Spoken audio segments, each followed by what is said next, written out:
नमस्कार दोस्तों, आज आपको बताने वाला हूं कि कैसे आप बीआईएस की रिटर्न क्वार्टरली रिटर्न बना सकते हैं। हाँ जी दोस्तों, जब आप आईएसआई नंबर ले लेते हैं बीआईएस के अंदर, तो जितने भी प्रोडक्ट आप मैन्युफैक्चर करते हैं उसकी रिटर्न जाती है और ये रिटर्न क्वार्टरली बेसिस पे जाती है, जो कि आपको हर क्वार्टर ख़त्म होने के बाद भरना होता है।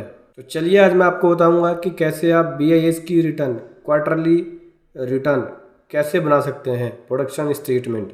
इसके लिए मैं एक्सेल फॉर्मेट भी लेके आया हूँ, जिसके अंदर मैं आपको बताऊंगा स्टेप बाय स्टेप। उससे पहले बताना चाहूँगा, जो भी भाई बंधु मेरे चैनल पे पहली बार हैं, इस वीडियो को पहली बार देख रहे हैं, जिन्होंने अभी तक सब्सक्राइब नहीं किया, सब्सक्राइब कर लीजिए, साथ ही साथ बेल आइकन पे भी क्लिक कर लीजिए ताकि आपको इस तरह का कंटेंट मिलता रहे। सो दोस्तों, सबसे पहले तो देखो बीआईएस की जो क्वार्टरली रिटर्न होती है, जिसके अंदर आपको ये लिखना होता है कि आईएसआई मार्क के कितने प्रोडक्ट आपने मैन्युफैक्चर किए हैं। इसका एक प्रॉपर रजिस्टर बनता है, उस रजिस्टर में आप डेली बेसिस की प्रोडक्शन लिखते हो, फिर इसकी क्वार्टरली रिटर्न जाती है। आप चाहो तो उसको मैनुअल बना सकते हो या फिर कंप्यूटराइज भी बना सकते हो, प्रोडक्शन रिपोर्ट जो डेली बेसिस पे बनाते हैं। फिर उसका यूज़ करके ये क्वार्टरली स्टेटमेंट बनती है और यही क्वार्टरली रिटर्न बीएएस की साइट पे अपलोड होती है। तो देखो क्या है, सबसे पहले तो आपको यहाँ पे ब्रांड नेम लिखना होगा, जिस भी ब्रांड की आप मैन्युफैक्चर कर रहे हैं। हो सकता है आपका खुद का ब्रांड हो या हो सकता है आप किसी दूसरे के ब्रांड को मैन्युफैक्चर करते हो, तो ब्रांड का नेम आएगा। फिर क्वार्टरली स्टेटमेंट, जैसे कि देख सकते हैं ये सेकंड क्वार्टर है, जिसमें जुलाई, अगस्त, सितंबर मंथ की प्रोडक्शन की डिटेल है। सबसे पहले आता है क्वांटिटी मैन्युफैक्चर, कितनी क्वांटिटी मैन्युफैक्चर करी, ठीक है। जैसे ब्रांड का नेम आ गया, इस ब्रांड की, जैसे यूनाइटेड है, इस ब्रांड की जो है वो 4,559 पीस मैन्युफैक्चर किए गए, जिसकी वैल्यू ये है। अब वैल्यू कैसे निकालते हैं? वैल्यू उस आइटम की कॉस्ट के अकॉर्डिंग निकाल सकते हो, या जिस रेट पे आप सेल कर रहे हो उसके हिसाब से निकाल सकते हो, ठीक है दोस्तों। तो आपको वैल्यू देनी होती है आइटम की कॉस्ट के अकॉर्डिंग, या फिर सेल प्राइस के अकॉर्डिंग भी दे सकते हैं। कितने मैन्युफैक्चर किया, उसकी वैल्यू क्या है, ऐसे जुलाई का देंगे, ऐसे ही अगस्त, ऐसे ही सितंबर, फिर टोटल क्वांटिटी कितनी मैन्युफैक्चर हो गई, टोटल वैल्यू क्या है, ठीक है।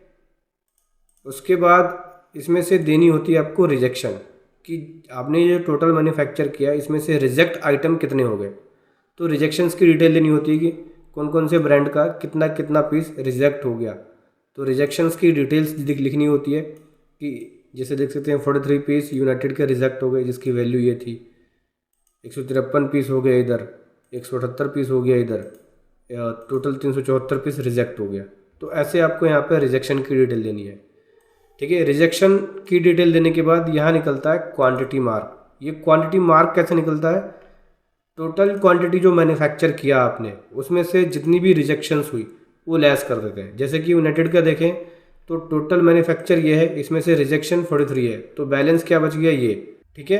तो जिस महीने में जितनी मैन्युफैक्चर करी उसमें से रिजेक्शन लेस करने के बाद क्वांटिटी मार्क निकल गया, फिर उसकी वैल्यू। ऐसे ही अगस्त का क्वांटिटी मार्क, फिर इसकी वैल्यू, फिर सितंबर का क्वांटिटी मार्क, फिर इसकी वैल्यू। यहाँ से निकलती है टोटल क्वांटिटी मार्क, देन उसकी वैल्यू। उसके बाद ये आपकी जो प्रोडक्शन स्टेटमेंट है वो हो जाती है प्रिपेयर, जिसका यूज़ करके आप बीएएस की रिटर्न को फाइल करेंगे। ये प्रोडक्शन स्टेटमेंट बनाने के बाद आपको करना क्या है, बीएएस की साइट पे आएंगे, लॉगिन करेंगे। लॉगिन करने के बाद आपको बीएएस की क्वार्टरली रिटर्न पे जाना है, और वहाँ पे जाने के बाद उसके बाद आपको बायर्स की डिटेल भरनी पड़ेगी, जिसको आप सेल कर रहे हैं, जो ये आइटम खरीद रहा है आपसे, उसकी डिटेल भरेंगे कि उसका नाम क्या है, एड्रेस क्या है, फ़ोन नंबर, मेल आईडी, ठीक है, कितनी क्वांटिटी आपने सेल करी है। तो क्वांटिटी जब लिखेंगे सेलिंग में, तो आप टोटल क्वांटिटी लिख सकते हैं। देख सकते हैं उस क्वार्टर के अंदर टोटल क्वांटिटी जितनी सेल करी है, जिस ब्रांड की, उस ब्रांड का नेम के अकॉर्डिंग आप कंसाइनी की, बायर्स की डिटेल्स को भर सकते हैं। उसके बाद आपको ब्रांड वाइज रिटर्न की डिटेल भरनी पड़ती है। आपने एक्सेल बना लिया, इसी के हिसाब से आपको वहाँ पर रिटर्न भरनी पड़ती है, देन उसके बाद इसको सबमिट करते हैं।